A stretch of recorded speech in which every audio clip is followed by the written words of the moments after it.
Hello students, hope you are doing well. उम्मीद है आप बखैर आफियत होंगे। आज जनरल इंग्लिश सेमेस्टर थर्ड के मोस्ट इंपॉर्टेंट क्वेश्चन जो हैं वो डिस्कस करेंगे। और साथ ही मैं यहाँ आपको रिकमेंड करना चाहूँगा कि आप क्या करें, आप हर एक जो आपका लेसन है उसका आप जनरल एक समरी तैयार कीजिएगा।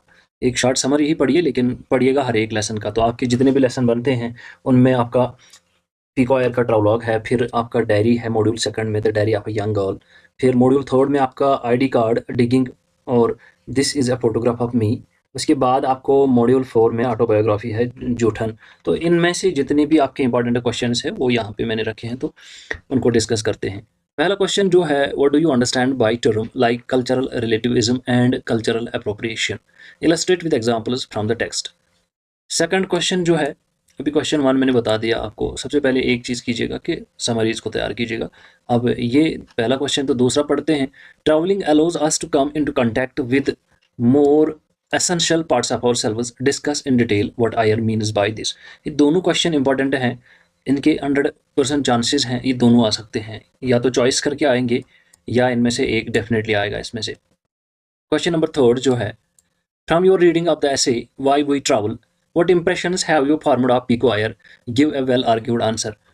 तो आप इस क्वेश्चन को लेकर अच्छे से इसको पढ़िएगा, क्योंकि ये 2-4 बार आया हुआ है, तो इस बार इसका कम चांसेस आने का है, लेकिन इसलिए मैंने इंपॉर्टेंट रखा है, तो आ भी सकता है। क्वेश्चन नंबर 4 जो है, what does Anne mean by paper is more patient than man, how does this maxim justify and facilitate her writing a diary. Question number 5.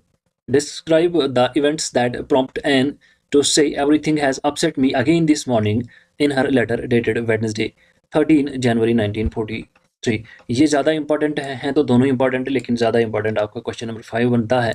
Anne Frank को लेकर ज़्यादा इंपॉर्टेंट है, दोनों भी आ सकते हैं चॉइस को लेकर। अगर एक ही आएगा तो इसमें ज़्यादा प्रोबेबिलिटी है।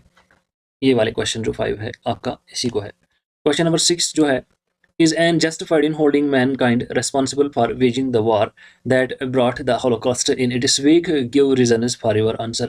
तो ये भी इसके बाद अगर कोई पूछने वाला क्वेश्चन है तो ये क्वेश्चन नंबर 6 है, इसको भी पूछा जा सकता है, लेकिन ज़्यादा इंपॉर्टेंस आपको क्वेश्चन 5 को है, इस एनी फ्रैंक को, उसके बाद 6 को है, उसके बाद क्वेश्चन नंबर 4 है। तो तीनों इंपॉर्टेंट है, लेकिन इंपॉर्टेंस की भी आपको इंपॉर्टेंस देखनी चाहिए, तो वो चीज़ें मैं आपके साथ शेयर कर रहा हूँ।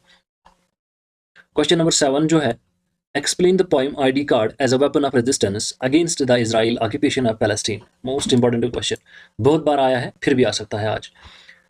Question number 8, analyse the imagery of the poem ID card with reference to its political context. यहाँ इट्स है, इट इज है। Analyse the imagery of the poem ID card with reference to its political context. ये दोनों important question है।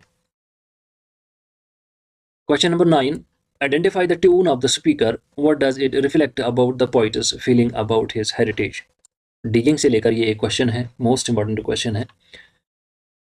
Question number 10, how does the poet pay homage to his ancestral way of life.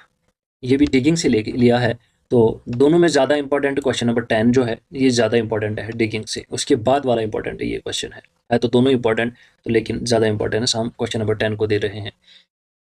Question number 11 जो है, the contrast between appearance and reality is brought into sharp relief by the paradoxical and ambiguous imagery and structure of the poem comment। तो ये this is a photograph of me से लिया गया है, तो ये क्वेश्चन भी बहुत इंपॉर्टेंट है, आया हुआ है, इससे पहले भी पूछा गया है एग्जाम्स में, तो इस बार भी इसे पूछा जा सकता है, इसलिए यहाँ पे इंपॉर्टेंट के लिए रखा है।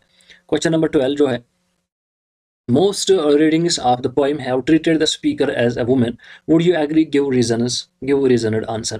तो ये भी इसी द फोटोग्राफ ऑफ मी से लिया गया है। इसमें ये कंफ्यूजिंग वाला क्वेश्चन है वहाँ पर कि इस पे बच्चे और अक्सर को मालूम नहीं है, तो दोनों क्वेश्चन जो है इंपॉर्टेंट है। क्वेश्चन नंबर 13 जो है, critically comment on the title of the novel as a poignant corroboration of the treatment of delites as the at the hands of upper castes।